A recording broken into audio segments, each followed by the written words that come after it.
Usai sudah pelarian salah satu komplotan bandit pecah kaca yang beraksi di kota Prabu Mulih, pria asal kota Lubuk Linggau ini ditangkap setelah sebelumnya berpindah-pindah tempat persembunyian di kontrakannya di Bandung, Jawa Barat. Personil Reskrim Polres Prabu Mulih dan Polsek Prabu Mulih Timur sendiri telah 2 minggu melakukan penyelidikan guna mencari keberadaan tersangka serta teman-temannya. Dari keterangan tersangka, saat beraksi mengambil uang dana bos milik salah satu SMA di Prabu Mulih, ia sebagai pengendara motor. Sedangkan teman-teman lainnya yang berperan sebagai pemantau dan eksekutor. Dalam aksinya, pria yang akrab dipanggil Dona ini berhasil mendapat bagian uang sebesar 17 juta rupiah dan digunakan untuk judi sabung ayam. Mana kau memastikan korban ada duit? Iya.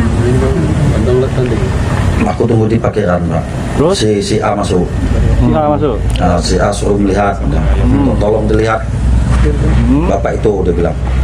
Ya saya lihat aja. Kan saya nurut aja, Pak. Asli uang mana, Kak? Asli enggak. Terus setelah mengetahui korban membawa uang, siapa yang bagian untuk mengiring? Kita ikut juga?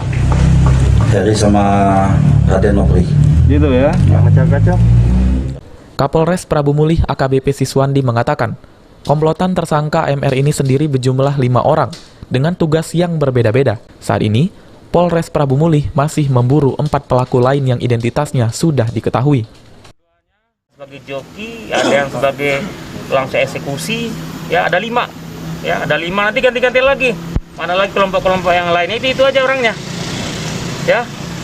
Jadi mereka ini sudah mapping dulu. Setelah mereka melakukan aksi, langsung kabur, mencar dia. Ya, bagi-bagi, membagian langsung mencar.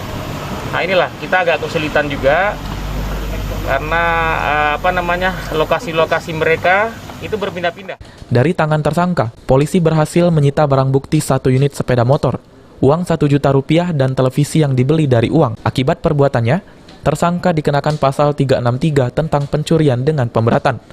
Ancaman hukumannya 7 tahun penjara. Beni Firdaus, PAL TV.